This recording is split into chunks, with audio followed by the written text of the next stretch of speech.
मित्रों, मनवासी राम के नवे भाग में आप सबका स्वागत है। आज का विषय है नित्य नियम कैसा हो। नित्य नियम का अर्थ है निरंतर नित्य में रहना। हम स्वयं मूलतः नित्य हैं, फिर भी हम अनित्य में रहते हैं। हमारे परमात्मा नित्य हैं, हम उनको भूलकर जो विषय अनित्य हैं उनमें व्यग्र हो जाते हैं। इसीलिए हमें हमारे भगवान का विस्मरण होता है। जिस नियम के द्वारा हमें उनका स्मरण हो वो नित्य नियम कहलाता है। अब ये कैसे होगा? भगवान का निरंतर स्मरण हो, इसके लिए सबसे पहले थोड़ा पठन होना चाहिए, और जो पठन किया गया है उसका फिर चिंतन होना चाहिए। इससे क्या होगा? इससे हमारी आदत बनेगी। पहले पठन हो, फिर उसका मनन हो, फिर उसका अनुसरण हो, और फिर गुरुदेव भगवान की शरण हो। यही साधक की साधना का कर्म है। देखिए, नियम जो है वो साधन है, वो साध्य नहीं है। कैसे? जैसे वस्तु सुख का साधन है, लेकिन हम भ्रमवश वस्तु को ही सुखमय मान लेते हैं, और फिर वस्तु से सुख लेने के बदले हम वस्तु को ही अधिक प्राप्त करने में लग जाते हैं। इससे ये होता है कि अंत में हमें दुख होता है। उसी प्रकार ये नियम जो है वो भगवान के पास पहुंचने का मार्ग है, लेकिन कई बार हम नियम को ही साध्य मान बैठते हैं। इसलिए अधिक हमारी क्षमता से अधिक बड़ा नियम ले लेते हैं और फिर अंत में दुखी होते हैं। इसलिए नियम अल्प हो, छोटा हो, लेकिन शाश्वत हो। थोड़ा पढ़कर उसका आशय समझ लेना और उसे जीवन में उतार लेना, यही नियम का अर्थ है। नहीं तो जीवन भर ज्ञानार्जन में ही समय निकल जाता है और आचरण में कुछ उतरता नहीं, तो फिर ऐसे नियम का फायदा क्या? भरपेट भोजन करने के लिए 20 से 25 मिनट पर्याप्त होते हैं, लेकिन खाया हुआ भोजन पचाने के लिए 5 से 6 घंटे लगते हैं। अब हम यदि निरंतर खाते ही रहें तो फिर पचेगा कब? इससे क्या होगा? इससे बदहजमी होगी, हम बीमार हो जाएंगे।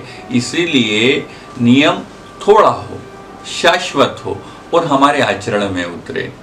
विषय पढ़ लेने से, जान लेने से प्रगति नहीं होती है, हमारे जीवन में उसका आचरण हो जाने से प्रगति होती है। हम कई बार कर्म करते हैं, लेकिन कर्म करने के प्रारंभ करने के साथ हमारी जो ध्यान होता है वो कर्म की ओर ना होते हुए फल की ओर होता है। इससे कष्ट होता है। और कई बार यदि कर्म करने पर फल नहीं मिलता तो फिर दुख होता है, और यदि फल मिल जाए तो फिर उसमें फिर नई योजना, फिर नई रचना निर्माण होने लगती है। तो कई बार ऐसा देखा जाता है, प्रारंभ से लेकर अंत तक केवल दुख मिलता है। इसलिए फल की आशा ना करते हुए कर्म की ओर ध्यान केंद्रित कर कर्म किया जाए तो मन को समाधान होगा। आप जो नियम लेते हैं, नियम में रहना अच्छा है, नियम करना बहुत अच्छा है, लेकिन नियम हमारी मजबूती बने, हमारी मजबूरी ना बने। नियम मेरी समझ में बहुत बड़ा नहीं होना चाहिए। यदि आप बड़े नियम का निर्वाह कर लेते हैं, अच्छी बात है, लेकिन नियम ऐसा होना चाहिए जो सरलता से, सुगमता से निर्वाह हो जाए। नियम हमसे बड़ा नहीं होना चाहिए, और हमारे लिए नियम से यदि कोई दुखी हो रहा है तो ये नियम ठीक नहीं है। हम दूसरों को दुख देकर नियम में रहें, यह धर्म नहीं है। परहित सरिस धर्म नहीं भाई, पर पीड़ा सम नहीं अधमाही। नियम हम बांधें, लेकिन उसमें बंधे नहीं। नियम आपसे है, आप नियम से नहीं। किसी अपने के लिए यदि नियम में हमें कोई परिवर्तन करना पड़े तो इतनी शीतलता नियम में होना चाहिए। पर कई बार ऐसा होता है कि नियम हमें दुखी करता है और हम दूसरों को भी दुखी करते हैं। नियम हमारे भगवान आपके लिए, भक्तों के लिए वो अपने नियमों का परिवर्तन कर लेते हैं। प्रबल प्रेम के पाले पड़कर प्रभु को नियम बदलते देखा, अपना मान टले टल जाए भक्त का मान न टलते देखा। तो क्या हम भगवान से बड़े हो गए?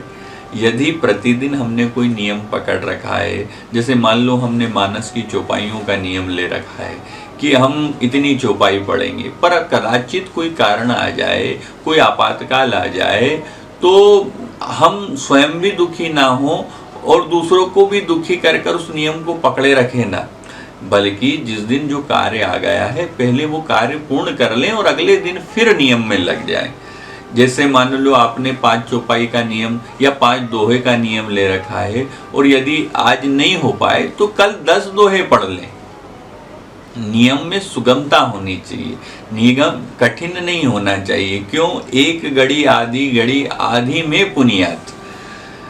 तो नियम हमें दुखी ना कर दे, हम नियम लेकर उसके बंदी ना बन जाएं, हम स्वतंत्र रहें, ऐसा नियम हमें पकड़ना चाहिए। दूसरा, जैसे हम ग्रस्त हैं तो हमें गृहस्थी जैसे नियम लेना चाहिए, सन्यासी जैसे नहीं। साधक को साधक जैसे नियम हो, भजनानंदी को भजनानंदी जैसे नियम हो। गृहस्थ होकर सन्यासी के नियम ना पकड़े। क्यों? क्योंकि हम गृहस्थी में कई ऐसी समस्या होती है, कई बातें ऐसी होती हैं जिसके कारण हम सन्यासी के नियम का पालन नहीं कर सकते हैं। इसलिए कहने का मेरा आशय है कि नियम छोटा हो और ऐसा हो जो सरलता और सुगमता से निर्वाह हो जाए। क्योंकि कई बार नियम का निर्वाह नहीं होने पर हमारे मन में कुशंका, भय, आशंका, नकारात्मकता, निराशा घर कर लेती है। अरे हमने वो नहीं किया इसलिए ऐसा हो गया, अरे ऐसा ना हो जाए, अरे वैसा ना हो जाए। कई बार नियम करते करते कोई बीच में कठिनाई आ जाए तो फिर मन विचलित हो जाता है। इसीलिए मेरा आपसे बारंबार आग्रह है कि नियम छोटा हो, अल्प हो। कैसे? जैसे किसी पत्थर पर एकदम से पानी डाल दिया जाए तो वो पत्थर पर पानी टिकेगा नहीं, वो बहकर निकल जाएगा और पत्थर सूख जाएगा। यदि इसके बदले एक एक बूंद पत्थर पर एक जगह निरंतर डाली जाए तो उस पत्थर में छेद भी होगा और आगे जाकर वो पत्थर टूट भी जाएगा। उसी प्रकार यदि निश्चित समय पर, निश्चित स्थान पर, निश्चित नियम अल्प मात्रा में किया जाए तो भी उसका बड़ा परिणाम होगा। आटे की चक्की के 2 पार्ट होते हैं, उसमें एक पार्ट स्थिर रहता है और यदि दूसरा घूमता रहे तो अनाज पिस जाता है और आटा बाहर निकल आता है। और यदि आप दोनों पार्ट घूमते रहें तो उससे क्या होगा? ना तो आटा पिसेगा और व्यर्थ में परिश्रम अधिक होगा। उसी प्रकार आदमी के 2 पार्टे हैं, मन और शरीर। मन रूपी पाटा स्थिर रह के काम करता है और शरीर रूपी पाटा घूम कर काम करता है। इसलिए मन को भगवान में स्थिर किया जाए और शरीर से गृहस्थी के काम किए जाएं। नसीब की सीमा हमारे देह तक होती है। प्रारब्ध रूपी खूंटा शरीर रूपी पाटे में उसे घुमाता है और मन स्थिर रहता है।